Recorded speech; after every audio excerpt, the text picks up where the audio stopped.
สวัสดีครับสบายดีสวัสดีพี่น้องมื้อนี้บ่าวเสิร์ชสิมาเว้าเรื่องบ้านบ่าวเสิร์ชพี่น้องเนาะว่าพี่ๆป้าๆลุงถามว่าบ้านใดอยู่บ้านใดอยู่เมืองหยังอยู่แขวงหยัง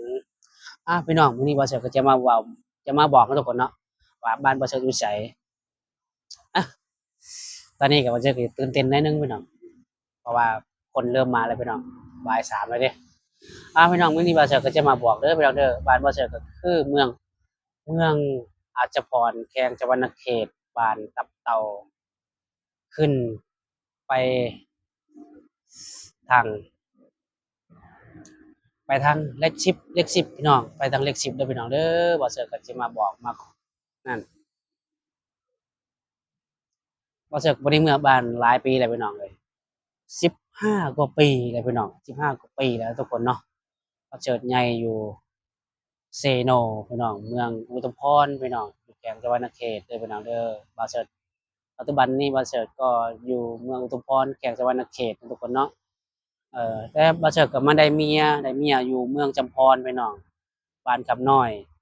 เสียงบ้านพี่น้องบ้านคำน้อยเสียงบ้านปากห้วยพี่น้องเนาะเมืองจำพรเด้อพี่น้องเด้อบ้านเมียบ่เชิดได้เมียเมืองจำพรแขวงจังหวัดนครเขตบ้านคำน้อยทุกคนเนาะอะตอนนี้ถ้าบ่เชิดก็จะอายเนี่ยพี่น้องลึกๆหลักๆอยู่พี่น้องเอ้ย สำหรับคลิปนี้ก็บอกว่าเชิญก็ออกมาเว้าเลยเด้อพี่น้องเด้อสำหรับคลิปนี้ว่าเชิญออกมาบอกป้าบอกลุงบอก FC หลายๆคนว่าบ้านบ่เสิร์ชอยู่ไสเมืองอาชพรแขวงจังหวัดนครเขตพี่น้องขึ้นอยู่พุ่นเลยพี่น้องเอ้ยเมืองอาชพรขึ้นอยู่กับบ้านหยังขึ้นอยู่กับบ้านเดียวกันกับเมือง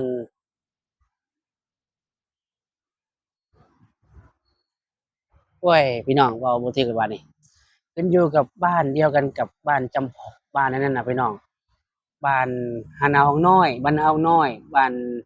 แถวพู้นแหละพี่น้องเอ้ยบ้านนาฮ้องน้อยหรือว่าบ้านตับเต่ากลางบ่อนกลางติ้วอืมบ้านเวิร์นพู้นแหละพี่น้องเอ้ยแล้วก็โคกกระตอกโคกกระต่ายพี่น้องแกงมุมแกงจอนนะครับผมจังได๋ก็บ่าเชิญกล่าวมาเว้าแล้วเด้อพี่น้องมาพูดมาโว้มาพูดแล้วเด้อมาเว้าแล้วเด้อพี่น้องเด้อที่บ่าเชิญไปตอนบ่าเชิญไปถ่ายขายไปข้างนอกนะมีป้ามีลุงมีอ้ายเอ่ยน้อง ถามหลายคนพี่น้องเอ้ยมื้อนี้บ่เชื่อก็มาบอกมาหลายๆวันเนาะครับผมเนาะพี่น้องเนาะเว้าตอนนี้เว้าบ่ค่อยถูกพี่น้องเอ้ยคนหลายพี่น้องคนกำลังมาแล้วพี่น้องเมืองอาจจะพรแขวงสะวรรณเขตบ้านตับเต่านะครับผมบ่าวเสิร์ชก็มาอยู่เซโนทุกคนเนาะอยู่เซโนอยู่เซโนอยู่เซโนอยู่เซโนเมืองอุทุมพรพี่น้องบ่าวเสิร์ชก็มาอยู่กับป้ากับลุงตอนนี้บ่าวเสิร์ชก็ อยู่อันนั้นทุกวันนี้บ่เชิญก็มีเมียแล้วมีเมียกับบ้านคำน้อยเมืองจำพรแขวงสะหวรรณเขตนะทุกคนเนาะอืมถ้า FC ถ้าพี่น้องอยากรู้ก็สามารถ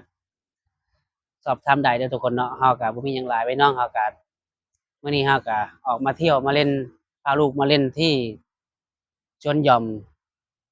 บ่าวเชิญก็อยู่กทมตอนนี้บ่าวเชิญทำงานอยู่ที่กทมนะครับผม บ้านเกิดบ่าวเฉิดจริงๆอยู่พี่น้องเว้าคัดไปคัดมาอยู่พี่น้องเอ้ยเว้าบ่คล่องบ่แคล่วหยังเลยพี่น้องบ้านบ่าวเฉิดนะบ้านบ่าวเฉิดคือเมืองอาจพรแขวงจังหวัดนครเขตบ้านตับเต่าอยู่แถวบ้านกลางบอนกลางติ้วหรือว่าขึ้นอยู่พุ่นแหละพี่น้องโคกกระตอกโคกกระต่ายแกงมุมแกงจอนนั่นน่ะพี่น้องเพราะว่าก่อนสิฮอดแกงมุมแกงจอนก็ต้องฮอดบ้านบ่าวเฉิดก่อนเด้พี่น้องเอ้ยอืม บ้านภูพี่น้องแถวๆพุ่นแหละเมืองจำพรทั้งนั้นแหละประมาณเมืองอุทุมพรทั้งนั้นแหละพี่น้องเอ้ยโอ้ยเว้าบ่ถูกครับโอ้ยเว้าก็บ่ถูกเพราะว่าบ่เชิดก็อยู่เมืองจำพรหลายแล้วมาเพราะว่าบ่เชิดก็มีเมียอยู่บ้านคำน้อยเชียงบานภาคห้วยพี่น้องข้างล่างก็จะมีรถพี่น้องรถแล่นถนนหนทาง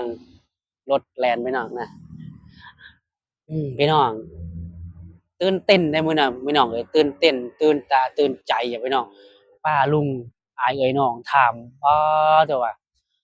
บ่าวเสิร์ชเจ้าชื่อจั่งใดอยู่บ้านใดอยู่เมืองหยังอยู่แขวงหยังมื้อนั้นบ่าวเสิร์ชตื่นเต้นบอกบ่ถูกเลยทุกคนเด้มื้อนี้บ่าวเสิร์ชก็จะออกมาพูดมาบอกให้ทุกคนเด้อบ่าวเสิร์ชก็อยู่บ้าน ทุกวันนี้ว่ะทุกวันนี้คือบ้านคำน้อยเนาะทุกคนเนาะเอาอยู่บ้านเมียได้เมียแล้วได้เมียแล้วได้ลูกคนหนึ่งแล้วทุกคนจังไดก็ฝากกดไลค์กดแชร์กดติดตามพี่น้องเป็นกำลังใจให้ด้วยพี่น้องตอนนี้ก็คือเราก็นั่งอยู่นี่อยู่สวนหย่อมอยู่กทมมาทำงานอยู่เมืองไทยทุกคนเนาะเออจังใดก็ได้บ่มีหยังหลายทุกคนเนาะฝากกดไลค์กดแชร์ทุกคนเนาะฝากกดติดตามพี่น้องเนาะ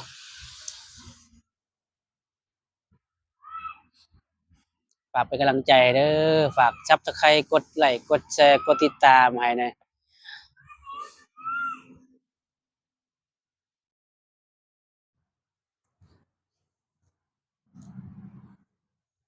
คนเริ่มมาหลายแล้วทุกคนก็สิมาออกมาแล่นอยู่แถวนี้ก็มานั่งเต็มหมดแล้วตอนนี้น่ะตกเย็นๆก็จะมานั่งเต็มหมดแถวนี้พี่น้องจังได๋ก็บ่าวเทื่อก็ออกมาพูดแล้วเด้อพี่น้องเด้อออกมาพูดมานั่นแหละพี่น้องเนาะออกมาบ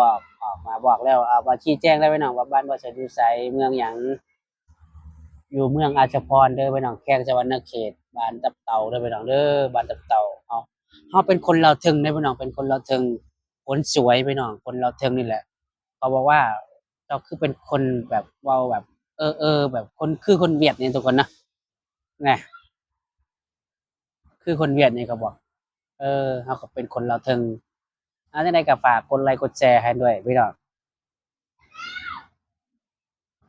ฝากกดติดตามให้เด้อพี่น้องเอ้ยเป็นกำลังใจให้บ่าวเสิร์ชด้วยเนาะจังไดก็มีหยังหลายก็เราก็เว้าบ่ค่อยเก่งอะนะพี่น้องเว้าบ่ค่อยเก่ง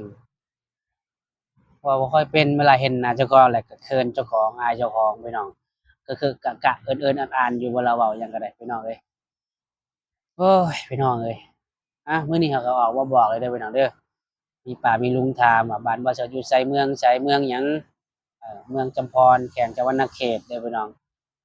เอ่อบ้านตับเต่าขึ้นไปทางเลข10เด้อพี่น้องขึ้นไปทางเลข10เด้อพี่น้องเด้อตอนนี้เขาก็ถนนหนทางก็ดีแล้วพี่น้องปูยางแล้วพี่น้องเอ้ยไฟก็มาฮอดแล้วพี่น้องน่าจะฮอดแล้วบ่จักบ่ฮู้กันพี่น้องบ่เชิญก็บ่ได้เมื่อบ้านมาหลายปีแล้วพี่น้องเอ้ย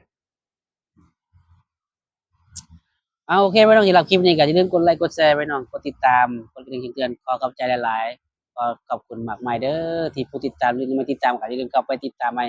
บ่เสิร์ชเลยนะพี่น้องเนาะขอบใจหลายๆสบายดีสวัสดีทุกคน